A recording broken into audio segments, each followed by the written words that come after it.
and we'll be able to share the recording as well. Oh yeah, too. I'll just let them know that.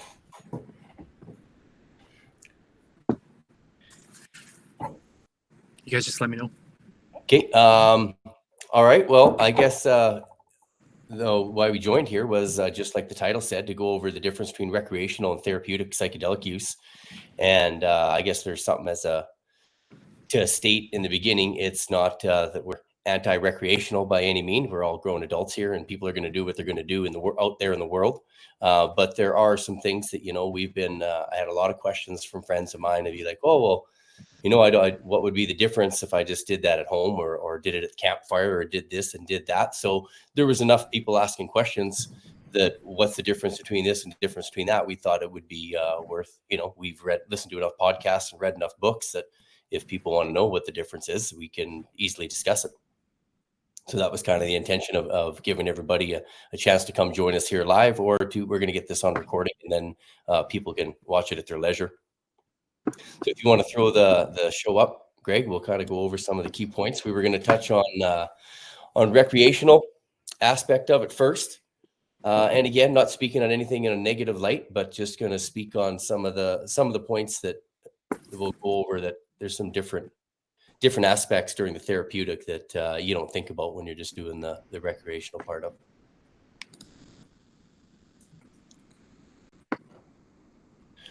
And that'll just be the 2 points that we're going to go over here. Is just the recreational and therapeutic. I'm going to burn through the recreational and go over some key bullet points here that we threw out, and then Nicole fill in anything that I missed or stepped over, and then Nicole's going to hit with the therapeutics.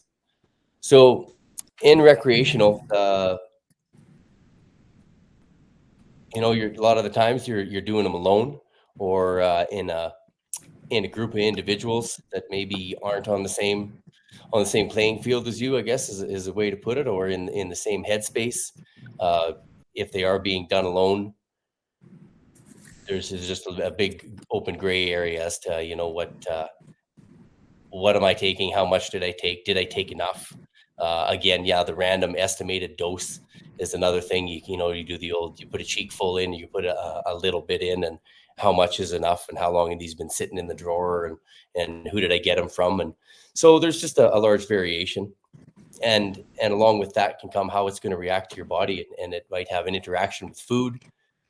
If you had a big meal that day, for instance, if you were eating and you decided you were going to do this at 7 o'clock at night, there is some things that you have to take into account as far as how much food you have in your belly. So do you take an extra big amount and account for that, or do you not worry about your metabolism, or it's just kind of, it can be a little bit haphazard when it comes to the planning. Some people can take them, if you're out about and you decide that, hey, now's the time, I'm going to get into her.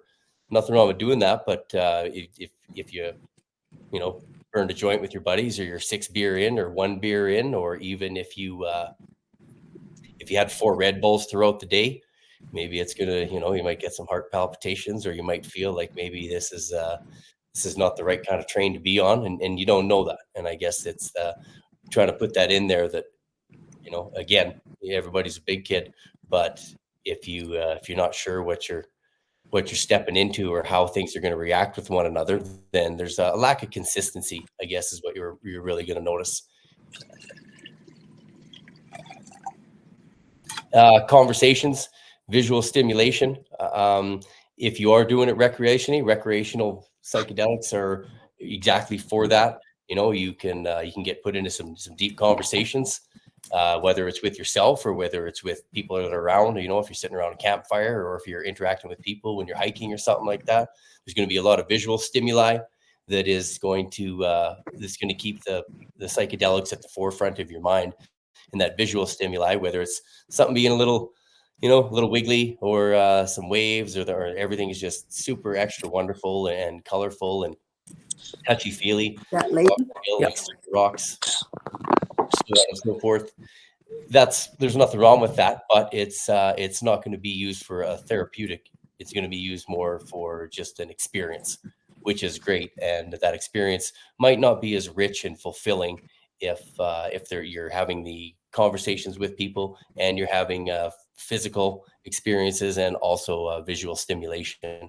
So it's your experience and the medicine that you have in your body is going to be very widespread over a lot of different modalities and a lot of different senses. So you might not get as deep. And again, with that inconsistency aspect of it, maybe you think like, hey, next time I should take a whole cheek full. This is fantastic, which is true. But if next time you don't have a T-bone for supper and you have half a dozen beer or something like that, then you might get yourself maybe a little bit over the. You might just be wanting to peek around the corner and have a good time. You can get yourself into an area maybe where you're not feeling comfortable anymore just because of the inconsistency, which is a thing. There's no mitigation for medical risk, and that on there is again kind of ties into that. If you're not 100% sure what's in your system, you haven't been regulating it, uh, and you do end up with maybe, say, for instance, a bit of a big dose. Do you actually have a gut ache? Is your heart actually palpitating, or is that psychedelics making you feel that way, or the 4 Red Bulls that you had and didn't eat? And I'm not shitting on Red Bulls by any means of the imagination, but again, you get a lot of stuff into your system, and it can amplify that, the aspects of your feelings and your senses. Then there's nobody looking out for that, and you have to kind of maybe sit and have a conversation with yourself that, is this really something that's happening? Is it really bothering me or not? And just puts you in a bit of a situation. So maybe you gotta phone a friend, and maybe you have to have that conversation in the morning and be like, "Whew, sorry about that, fella." Or what if you actually do have something that is a problem and you ignore it because you think, hey, it's just nothing. I'm just feeling a little goofy because I got a cheek full. Uh, without the intentional set, and I'm going to lump these two together, set and setting. If you are doing some recreational, there isn't an intentional space that you're sitting in. People could argue that. I mean, lots of times if you're going to a concert or you're sitting at a campfire, yes, that is intentional. That can be true, but still, on the recreational aspect of things, I guess what we're speaking to that is you're going into it without a space for therapeutic activities. You're just kind of haphazard, and maybe 20 people that roll in, maybe 2 people that roll in, and that's all fine and dandy. But if you're not 100% sure, then maybe you're not going into it knowing where exactly you're going to end up. That's what you're into. That's what you're into. But again, that is the difference in between the recreational and the therapeutic aspect of it. The setting, it could turn on you if it's nice and it's beautiful out and you're not prepared for it, and you get tied into the medicine, and then that's great, and you're feeling all these great different emotions and everything. And if the wind blowing, it can be an agitator. If it gets cold outside, you're not prepared for it. It can turn yourself from having a real good time. Maybe the fire is too big, and that's too much. Just without going in without the proper mindset and knowing what you're getting into and what you're for. And again, it's not necessarily a bad trip, but it all depends what you're looking for. That would be the recreational. You can have a cheek full, and you can hang out with your friends and have a great time. And there's no doubt about that. People have been doing that to steal from Greg's words of wisdom. People have been smoking bark and licking toads for however many decades and thousands of years. So people are going to do what they're going to do, and it's not going to go away. And a lot of people use it recreational, and there's nothing wrong with that. But again, we're here to point out the differences between what they would be and if you're using them for an intention. Also, there are some other things. If you do have a great time, which we spoke about, and people can have a great release and have some good emotions and some real good introspective thought with themselves, good conversation with friends if they're on the same playing field. I'm sure been lots of people out there that have solved the world's problems or their personal intention over some of this. But the point of it, or the act of it sticking with you, I guess, for an extended cathartic release, is unlikely, because it was just a circumstance that happened, and it's not really going to be imprinted or at the forefront of your heart or your mind for a long time. Chances are it'll be fleeting and it'll be great, and there's nothing wrong with that, if that's what you're doing it for. It is possible, again, to backtrack a little bit, like I had spoke, if you're without your set and your setting, and you do get to the point where you weren't watching your diet, and you get to the weather changes, or or the fire's too hot, or somebody maybe that comes into the space that doesn't have that right type of energy that you were looking for, because you jumped into it with both feet, which is great. You can have, I guess, what some people refer to as a bad trip, and maybe you're not in the right headspace that you want to be in. So there's always that risk that you're going to end up. Is this where you wanted to be, or is this just kind of where you ended up, and now you have to deal with it? So, and again, the hard on your body part, not just your mind. This type of medicine, there's a lot of research into it. It can deplete your electrolytes, can dehydrate you.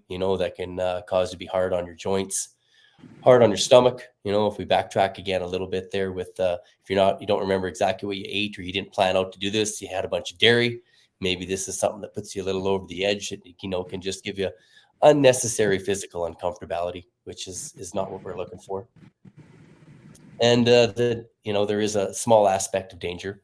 You don't hear about a lot of people having dangerous trips on psilocybin, but there is the fact that, I mean, if you do get away from a bad energy, or you do get into that bad trip space, or in your head that you just want to remove yourself, and you don't say, you didn't tell anybody, and you're just doing this for yourself, and you're having a great time at the fire, or if you're out hiking and you take a little time out and some time for yourself, and you do get wandering around looking at the pretty trees, or you really are, deep in something, and having a good time. It's quite possible that you get away from the group, you get separated, you know, even just a trip, or you could get somewhere where you get separated, where there could be some wildlife, or even if you are just simply at a party with some friends, you might, just get somewhere you shouldn't be, get your foot caught in not necessarily a bear trap, but get somewhere you shouldn't be, or fall in an irrigation ditch. And it's just unnecessary, if you don't take some of the precautions to make sure you're taken care of in your own space. Thanks, Leighton. I'll jump in. Can you guys hear me okay? Yeah, please do. I'll just mention a couple things quickly. And you've done a great job of stating the obvious, which is that there is a place for both recreational and therapeutic use. And what we're trying to do here is just simply point out that in recreational use, these 4 points here, catharsis is unlikely to be lasting. When we do recreational psychedelics, this means we don't have a sitter, we don't have any integration support. We can have mind-blowing, incredible clarity. We can have beautiful, blissful experiences of unity and love. We can come into incredible clarity. But when we do recreational psychedelics, it's kind of like watching a movie. The journey is like a movie, and then after the journey, as we get back into the runway of life, we forget about the movie, right? It's almost like leaving a conference or leaving a training, and we're like, yeah, I'm really going to do this. I'm really going to action this. And then we don't, because without integration, we get to see this movie. We get to have this incredible clarity. We might experience unity, but the unconscious beliefs that create our conscious experience, that drive our behavior, that manifest outcomes in our life and determine how we experience those outcomes, those things haven't changed just through the psychedelic journey. They can, but not likely. And so it's more likely that we'll have an experience of unity and bliss, and then slowly be nudged back into the old ways of experiencing our life, the old behaviors, the old outcomes, and the old meaning from those outcomes. And so that's what we mean by the lasting catharsis. And the bad trips are possible. This is very rare. And when you're doing it in a supported way, it's almost unheard of. It's exceptionally and exceedingly rare to have a bad trip when you're being supported. But earlier, Leighton, you were talking about set and setting. These are two words that we use in the therapeutic psychedelic space. Set is your internal setting, if you will. It's your internal state. And setting is your environment. Bad trips are set and setting dependent. They're not dose dependent at all. And so bad trips tend to happen when you're doing this recreationally. Maybe you've had a few beers, maybe you're having a fight with your partner, or maybe there's something else going on, all kinds of things that are uncontrolled. And that's when we can come into bad trips. But they're very, very uncommon when we're doing things in a controlled way. This one, hard on the body. When you're doing a lot of when you're doing psychedelics recreationally, and you might be drinking some beers, other things, it can be hard on the brain. You might wake up with that brain cramp, whereas a supported way to go is cleaner on the body. We're very intentional with food and other contraindicating substances. And then the danger, you did a great job too, Leighton. We want to make sure that people understand psilocybin in particular. It's not inherently dangerous. It's safer than booze. It's safer than driving. It's safer than most other things.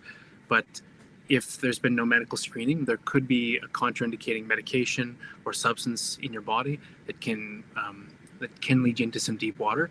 There could also be some undiagnosed psychopathology that is really important to know about before leaning into these medications, these drugs.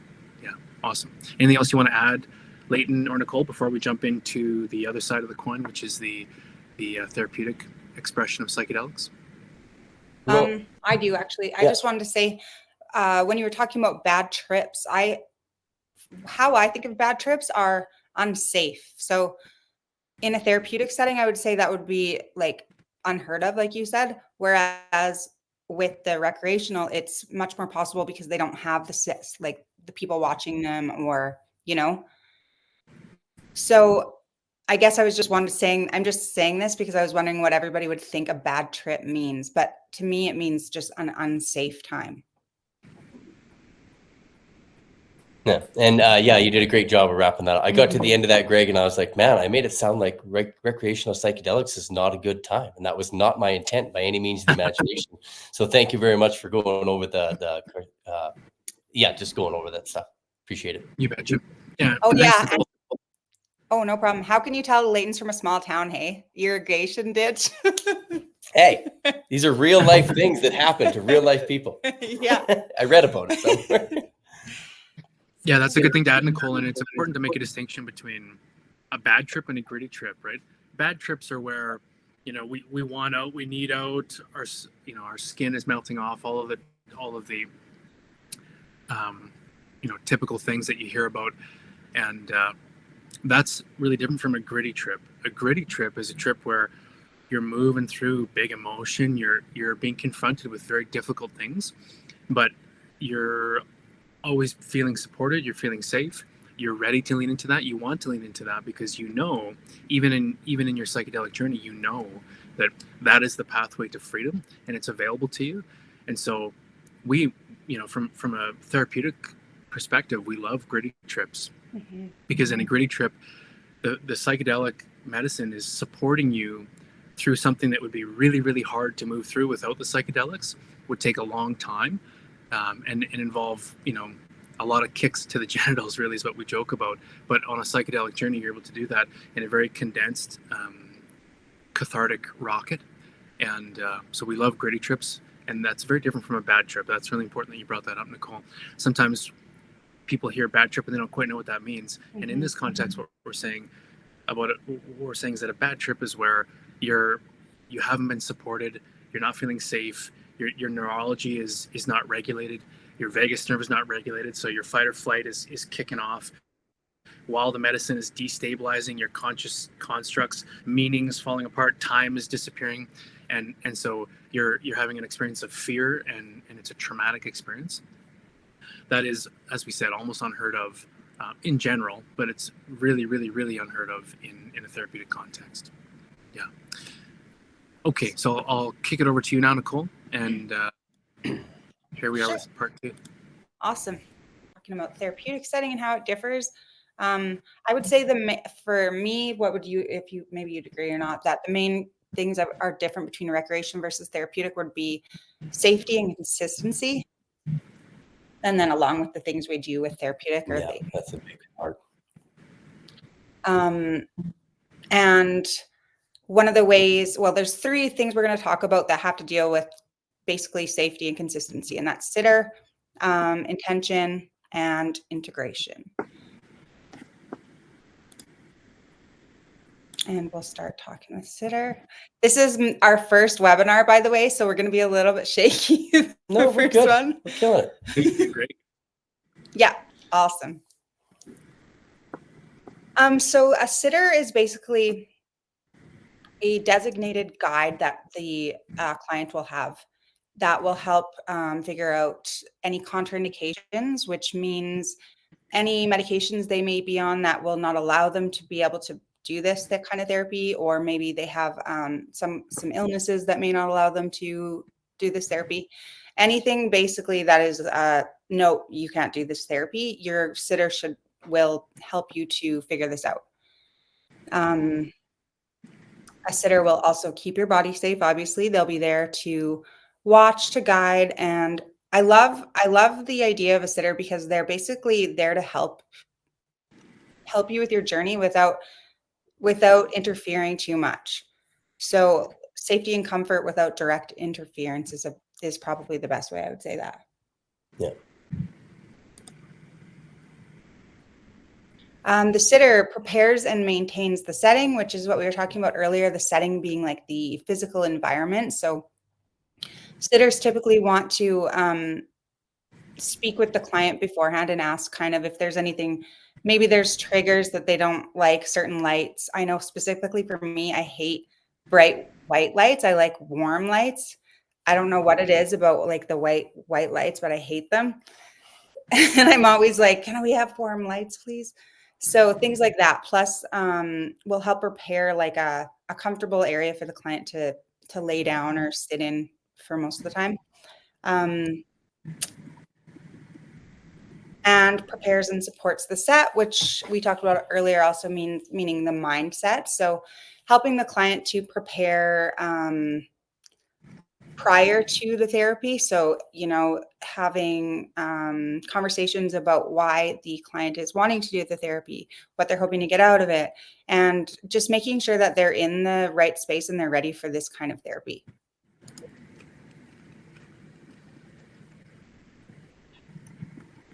The sitter will also help to figure out the right dosage, which is totally different than recreation. Obviously, a handful versus somebody trying to figure out or help you to get the dose based on your weight, sex, maybe any medications you're on, and what kind of journey that you're going to be having, which will be another webinar topic, right? I think, yeah, sure. And sitter will also help with the music, and music has actually been studied to be so important for psychedelic therapy. And if I could talk a little bit about Soundcraft. Yeah, I was just going to put you on the spot, Nicole. So yeah, why don't you go ahead and talk about our unique sound?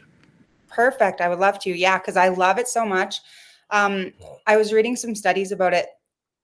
Actually, Mendel, the owner, the creator, a few guys that went to the Imperial College of London. They created this wave paths music specifically to use with psychedelic therapy. And how they started out was they were doing psychedelic therapy, and they realized that music was really altering the journeys or how the client's day was going, and seeing that they did studies and found out that the music really helped what's the end result of the client's experience. So after this, man, I cannot talk today. After they realized how important music was for the psychedelic therapy, they did another study and realized that it was actually the music, even without psychedelic drugs, was able to bring clients to major breakthroughs. So they started learning and diving more into frequencies of music and how the music, using different emotions of the music, can help bring out emotions that get stuck in the clients, and helping the clients to have just much bigger releases. Yeah, well said. Yeah, and for anyone who's curious, Nicole mentioned that this music can induce therapeutic psychedelic states independent of any medicine, and we offer something. She mentioned it's called Soundcraft, and this is a sound therapy. And I'm consistently humbled by how profound it is. It took me a long time to open to it and to bring it into our clinic, because it's just sound, but it's not just sound, and it's really incredible. We've been using this music with our therapeutic psychedelic programs for a really long time. We were the first clinic in Canada to bring this music in, and now we're doing it as a standalone sound therapy as well, and it's just been really profound and really special. And so essentially the takeaway here is that LifeCraft has a clinical license for a very unique sound creation software that allows us to build custom therapeutic psychedelic accompaniment, and then it allows us to modulate that in real time. So as you're experiencing either your sound therapy or your therapeutic psychedelic experience, we are able to modulate that sound, increasing, decreasing intensity, weaving in and out different emotions to create a highly customized soundtrack for your psychedelic experience. And for all of us on the team who've had psychedelic experiences without the music and with it, it is completely incomparable. It's two totally different modalities, two totally different experiences. Doing psychedelics without this music and with it, this music is magical. It's really incredible. It allows you to get way more juice out of your psychedelic experience. It guides you over cathartic releases that you may have just kind of bumped up against and not moved through without the music. So we're really pleased and proud to be able to deliver this wave pass music with our therapeutic psychedelics, and we're very grateful to be a part of the team that's evolving this and working in collaboration with Mendel, as Nicole said. And Greg, can I add one more thing about that? Mm-hmm. So this is why I got kind of caught up, because I forgot to say this. So I think whenever we tell, like I was telling people before, that wave paths can create a psychedelic experience, but they were like, oh, cool, like visuals and you can see things. And then I was like, oh yeah, I guess that's what most people think when you say that. But really, psyche means soul and delic means to reveal or to get clarity on. So that's what the studies were all done on, is that the music was actually causing these people to have psychedelic experiences. So these revealing of their soul and connecting deeper with their soul, just like the psychedelic drugs were. Yeah, well put. Well said. Yeah, thank you.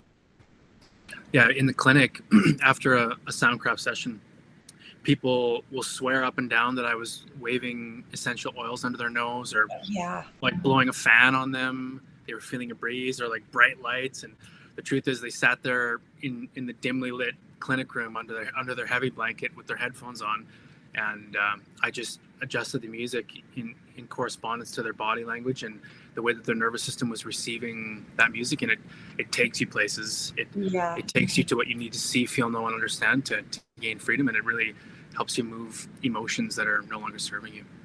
Yeah, really cool. I added one more here: water and bathroom, Nicole.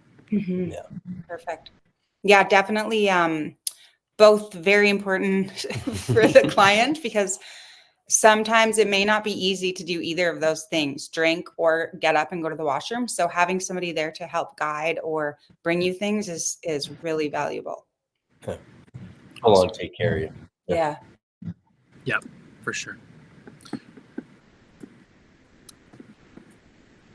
And another thing different about the therapeutic psychedelic experience is the intention. Okay. Oh, yeah. So I get the point of an intention. Your sitter or your therapist can discuss it with you, and it can help you take a good way to look at it is to go into therapeutic psychedelics with an intention, is to take a big journey, a mile-wide journey, and to go into it and to bring some focus and some clarity as to what you're looking for, what you're looking to get out of it, and to narrow it down so that when you go in leading with your heart or with your mind or what it is that you're wanting to. And it can be very rich, it can be a lot deeper and a lot more meaningful if you are kind of going in with the idea of, this is what I would like to get out of this. They can be vague. They provide a lot of traction as to what direction you're headed. It could be a release. It could be curiosity. It could be for self-improvement. It could be very much a vague idea of, this is what I would like to do for myself.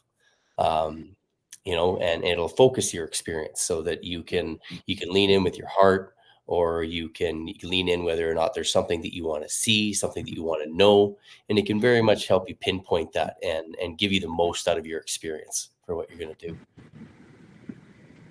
It's very much leveraged for your integration, like it's stated on there.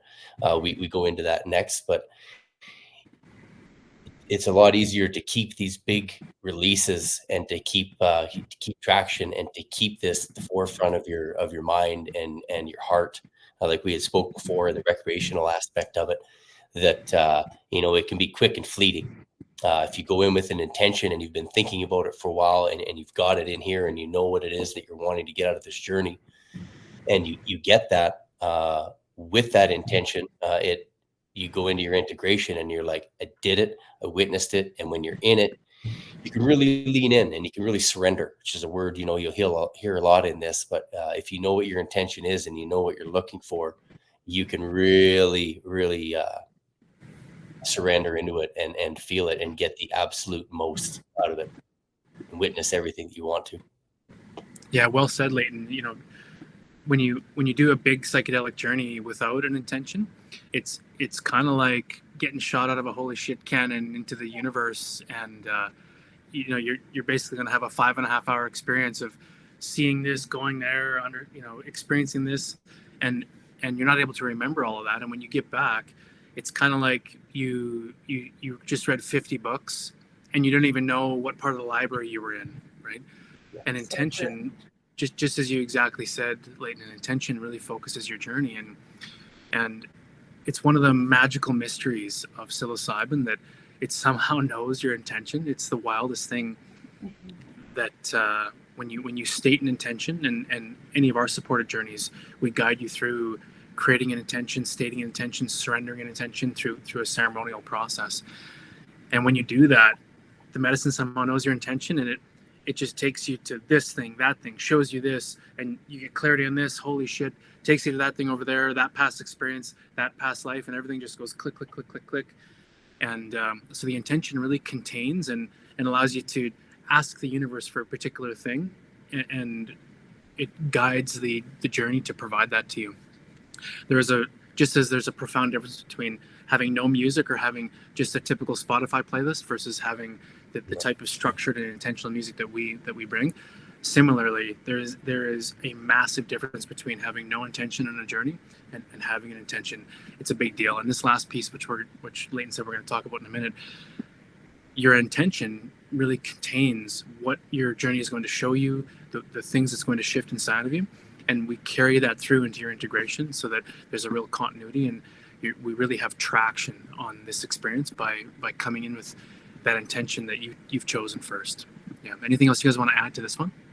Yeah. One thing I did want to put a good point of an intention also, when I think about it, is to have a tether or an anchor. And we've spoke of that before. So when you get in it, you very much like you said, Greg, you get into these 50 books and you get into this expansive ideas. And it's great. And there's everything. Your intention is that thing that brings you back into and anchors you to what, not just so much why you're there, but that you're safe and that you brought yourself here to witness this. And it can keep you from noticing all the stuff whizzing by and all the things, and it'll keep you tethered, and grounded in being there too. I think that's an important part of it. Nice. Yeah, I love it. Integration. Did you want to talk about something? You want to? We both talk about them in the end. So yeah, this is very much your integration is kind of like we spoke before. Keeping the juice you squeeze is the best way to put it. You've done all this, you've experienced it, you've had all this great, rich emotion, and chances are that you've had some good, healthy, honest conversations with yourself. And maybe with your emotions, or you've released something that no longer serves you, and you get to keep that. You do your integration, you get to be able to sit and think in that, and not have it be a fleeting thought. To have it, do I want this in my life? Is this a change that I want to make? Am I ready to move on to the next chapter? In that, I had this release or this thought, and is it fleeting, or is it something I would like to integrate into my full-time life? So you get to keep that, you get to experience it, and then roll it into something that's tangible. You take two aspects of an experience and your physical, and you get to join them together, and keep it like that for an extended period of time, whether you want to do it until you feel like you want to move on to the next stage of your life, or you want to feel that now you are where you want to be in your authentic vibration, and you want to keep this and hold it until you decide that you want to change, or that you're happy.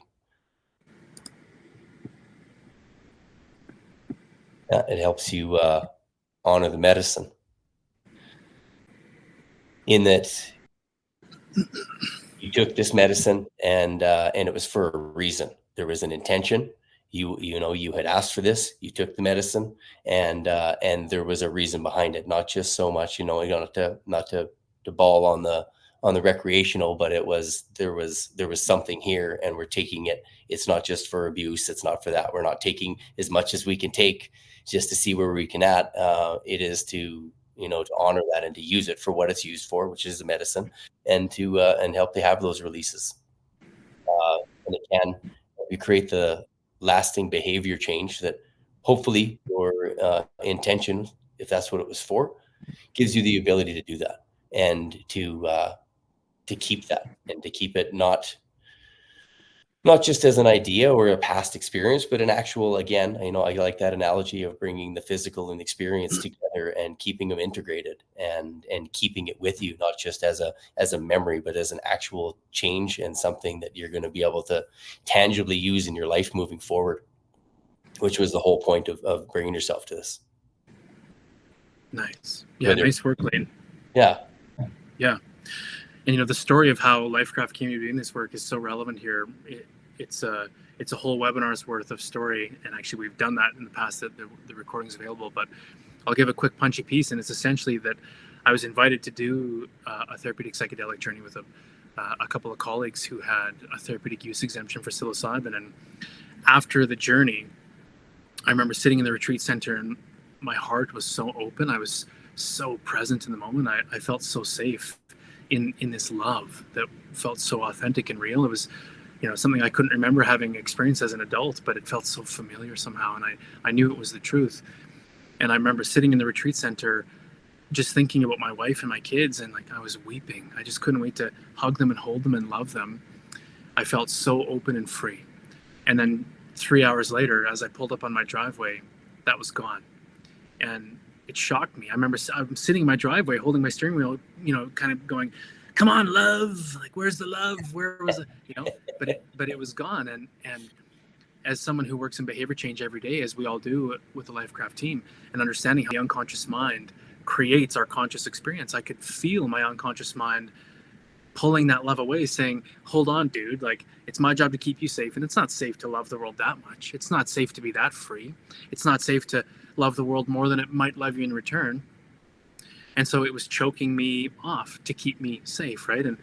And we know very well that everything I just said, that's all a lie. Of course, it's safe to be free and vulnerable. It's safe to be in your fullness, as long as you don't give up your power, which is totally available to us. And we know very well that our unconscious mind takes on these untrue beliefs through trauma, through experience, and it comes to the untrue conclusion that the only way to be safe is to close your heart, to hold back, to hide, or live as if you're not enough, not worthy, not lovable, whatever it is. And because we are able to make changes to those unconscious beliefs in our clinic, I became very curious about how we could use the work we're able to do to integrate the unity, the love, the bliss that we experience on these journeys. And here we are now 5 years later, and we've learned how to do that very effectively. And so we're very proud of the fact that we're, as far as I know, the only people in the world who are using deep trance work and deep hypnotic work to integrate the bliss, the unity, the truth you experience on a psychedelic journey into your unconscious mind, so that your conscious experience is created from that every moment. And so that no willpower is required. You don't have to fight for that love. Your unconscious mind sees the truth, that the safest you can be is loving the world through your gifts and experiencing the meaning and the fulfillment and the abundance that comes from that, which is our birthright, right? That's what we call being fully human. And after a psychedelic journey, you are ripe to have that put into your unconscious mind, because it's just experienced that unity and that bliss. And it's an easy tweak for us to show it. Your job is to keep them safe, and the safest they can be is in this fullness that they've just experienced on this journey. And so integration is massive. It's almost the whole journey. Without the integration, you get to experience something rad, and then it fades away. It's kind of like taking an ant from the anthill and putting him in a university lecture, and imagine he gets to understand all of it, and then you pluck him back into the anthill. He can't even tell people what he can't even translate that to the other ants, because it's not, it can't cross that bridge. integration allows us to bring everything you experience and everything you earn back with you into your conscious experience moment to moment. It's a great way to put it. Is that because I know that for breaking old patterns and adapting healthier habits, that's the big part of that long-term behavioral change. It's paramount for that. It takes it from being a fleeting, like, I remember when I was thinking this or I was thinking that. It puts it at the forefront of your mind as it's an actual thought that you're just like, I felt that and I can feel it again now, thinking that this is not serving me anymore, or that this is something I want to do. Even though I'm uncomfortable right now, I am not pushing it to the back. I'm keeping it at the forefront and saying, this is what I felt. And I know I want to do this for myself, and I'm worth, to take the time and to feel the uncomfortable, whatever it is that's new, and continue implementing it. It keeps it right up at that forefront. And that's not an opinion, that's an actuality for sure. Awesome. Okay, we're at the end, everybody. So now we'll take some questions. I'll bring us back into gallery mode here in our webinar. Awesome. I see you've had a few more people join. That's great.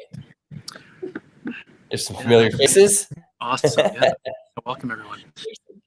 Yeah, so we'll just open the floor, everybody. If you have any questions about anything we just talked about, the difference between recreational versus therapeutic use of psychedelics, or any other question you have on the topic, now's the chance. Hi, Paul. Hi, Paul.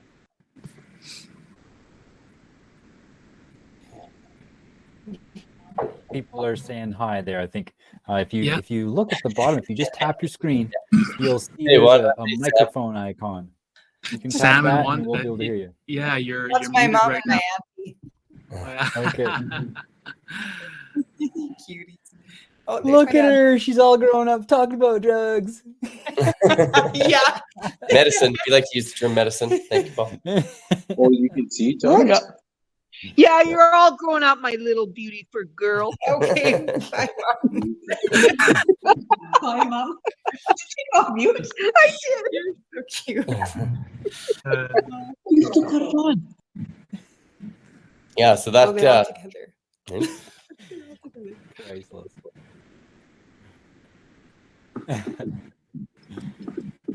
Yeah, awesome.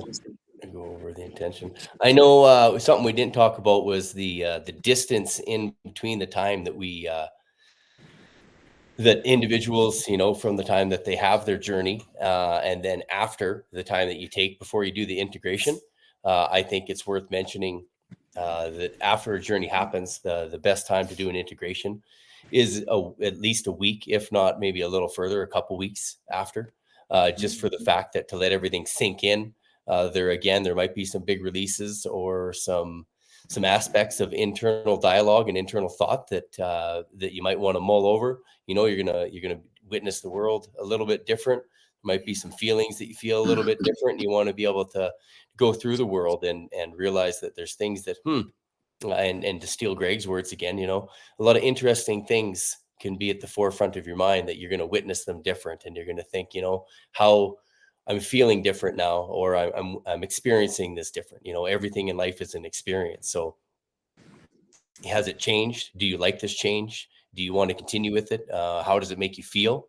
So, to be able to sit and revel in that for at least a week, if not more. And then when you go in and do the integration and do the deep hypnotic work, you can talk to your therapist and say, you know what, I noticed this. I noticed this. I noticed this. It made me feel this way. It made me feel this way. It made me feel this way. This I like, and these are some of the things that I want to take with me. These are some of the things that I am guaranteed that I want to move on from. And these are some of the things that I want to keep with me from the experience that I had on my journey. I want to keep it with me because this is serving me. And, this is the person that I very honestly am and want to continue to be. Yeah, well said, Leighton. And, that our therapeutic psychedelic processes are the result of a voracious desire to provide the most comprehensive, safest, most efficacious experience of this really special medicine available anywhere. And if you'll forgive my conflict of interest, I believe we've done that. And our big journeys are meant to be a single standalone experience. They're not meant to be a 4-pack, right? We don't have any punch passes for this work. It's a come for this big experience. We're going to support you through. We're going to prepare you. We're going to deliver, and then we're going to integrate. And as Leighton said, the reason that we do our final integration between 7 and 21 days after is because after you come away from a journey, there's already been some integrative experience, right? In towards the end of your journey, we're already doing some hypnotic work. We're imprinting the bliss, the joy, the unity, the freedom, the truth that you've experienced into your unconscious mind. And then we want you to go out and live your life now. We want you to experience your life. When we make changes to the unconscious mind, it's not immediately apparent, right? After any big hypno session, any clinical session that I do, if I ask a client right after the session, how different do you feel? The answer is, I don't know, maybe not at all. There's often a lightness and a freedom that they feel, but when we make changes to the projector, you need to live your life to see those changes on the screen, and that's your conscious awareness, right? And so we want people to come away from a journey and lean into their life. And now that they're living their life, they're noticing the things that used to really twist them up, they're just unfucked with. They're just flowing through. They're grounded in a deep unity. And from that place of bliss and clarity, they're manifesting a flow of freedom. They're manifesting a safety and abundance, a meaning and fulfillment. They're manifesting opportunities to love the world, and they're free to love the world. And so they're spiraling upward. And the reason we leave that 7 to 21 days after the journey is that in those days, any remaining stickiness, any remaining self-limiting beliefs, any remaining hooks around your intention, anything small, no matter how small, is noticeable, right? You're living your life, and you're certainly feeling more power, more freedom, more flow, and you're going, isn't that interesting? That's still here just a little bit. That's still here just a little bit. And so now, 7 to 21 days later, you come to the clinic and you can tell us, hey, I'm feeling free in all these ways. This is amazing. I've never felt so blank, blank, blank, but I'm still noticing this and this and this. And we say, good. We wanted you to take those 7 to 21 days to notice those little things, and now we can bring you into a state of trance in the clinic. We can systematically identify, reframe, and release any remaining hooks, and all at once we get to call that out, and now we get to replace it with unconscious beliefs in truth, in alignment with your purpose, the truth of your enoughness, your worthiness, your lovability. We get to imprint those in so that now your unconscious mind is driving behavior. It's creating conscious experience in alignment with the truth, your fully human experience of life, which is freedom, flow, purpose, and that's your birthright. That's what you deserve. Yes. So that's why, thanks for bringing that up, Leighton. That's why we wait that period of time for that final integration piece. And then after that, we see people, we've tied the bow, right? We've done hundreds and hundreds of journeys. We've never done one for the same thing. We've never had somebody come back for a journey for that same thing, because when you move through the process like this, you gain a freedom, right? Yeah, cool. Yeah, it is. And on that too, with the communication aspect of things, we encourage people to people can bring a journal, and to write it down. And I know personally, even from trying to have a conversation, and people will be like, well, I noticed you're this or that, and is there something? And you can try to explain it, but trying to explain a feeling is not as easy as one would think. You can come out of it all hot and heavy, and you're gonna write a book in this journal because you've seen things and you have felt things, and you can write 3 bullet points and just be like, I don't know how to explain the things that I feel in the forefront of my heart, or how I actually genuinely have had a conversation with myself and been honest. And maybe that's not for anybody else. Maybe that's just a feeling for me. So, you can sit on that for a while. And then when you go in for your integration, you can witness that again. And just sometimes things are just for you, and sometimes they can stay there, and that's great. So, to sit on it and to have it there, whether you can write it down or you can explain it to your best friend and you think you're going to tell them this story. It's just some of that stuff can just be in there, and that integration will help set that, or else it'll help let it go. If after that waiting period of 7 to 21, you decide that heavy feeling no longer serves you, that's, where you can release it. So it's either or, which I'm not going to beat that horse over and over. I think they're saying the same thing, but it is definitely it's a must have. Vital. Yeah, awesome. Go ahead, Paul. Yeah, well, just to this whole idea of intention, I liken the possibilities that exist on the horizon when that psychedelic medicine can really start to open up that consciousness. Like Greg was saying, you go to holy shit town, right? Like we're going to outer space. The possibilities are really endless, and I know that I liken it, that spaceship feeling. It's like the psychedelic medicine is like the fuel that gets you the distance that you need to go, but it really is the intention that is a compass for which direction are you going. And if you want to have that, I find for myself that having that direction is what allows me to recognize more of the lesson when I'm in the middle of it, right?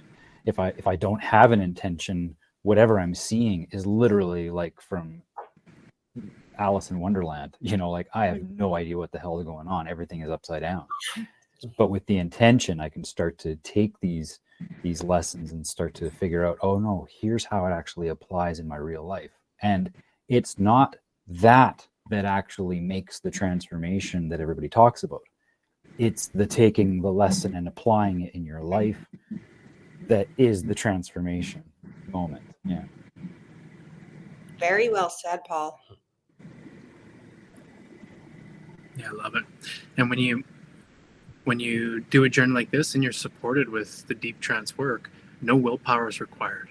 That's the beautiful thing, right? This thing drives, right? This thing drives 85% of our behavior and 95% of our thoughts, this unconscious mind. And we can't change it consciously. We can't, there's no amount of willpower. You can't just, and then have different habits, different addictions. Like that's not available to us. But changing this is available to us in this work. And when we change it and we help it see that the behaviors you want are going to create the outcomes that are truly safe for you, then it's going to be driving in that direction. And you don't need to wake up every morning and, have a pep talk with yourself. You wake up in the morning and the sheets hit the wall and you're naturally compelled into the behaviors, the experiences, the conscious experiences that are in alignment with the direction you've told the unconscious mind you want to go. Right? Yeah. Awesome. Does anyone else have any questions? Any other thoughts? Anything you want to share? Beauty. Thanks for being here with us, everybody. Great job, Nicole. I'll pass it over to you guys to close us out, and we're all set. Yeah, I appreciate you guys for joining us. Any of you folks that know us specifically or personally, if you ever have any ideas or any thoughts, or even you folks that are still with us here, you want to drop them in the chat of anything you'd like to move forward in the future with. We're going to do this every week. So we're going to touch on all sorts of different stuff. So, I mean, if there's something that we did this one specifically because of the title. So we started out with it. So, I mean, moving forward, if anybody has anything, throw it up in the chat, contact us personally or reach out when you can. And we'll definitely bring it to the front of the queue and address it for you guys. Awesome. We'll be back January 7th. We're going to take a couple weeks off for the holiday. Our Sundays land like right on Christmas Day. And so right. We're back on or Christmas Eve and New Year's Eve. So we're back on the 7th, guys, of January. And from there forward, it's going to be weekly webinars. These are always free. And we're just bringing educational points, bringing context and conversation around the safe and effective, responsible use of therapeutic psychedelic medicines. Yeah, changes in legislature and all those good things. Keep up on that for everybody. Yeah, awesome. Thanks for being here, everybody. We're sending you guys love and happy holiday vibes, and we will catch you in the new year. Yeah, take care. Bye. Yep, thanks. Great.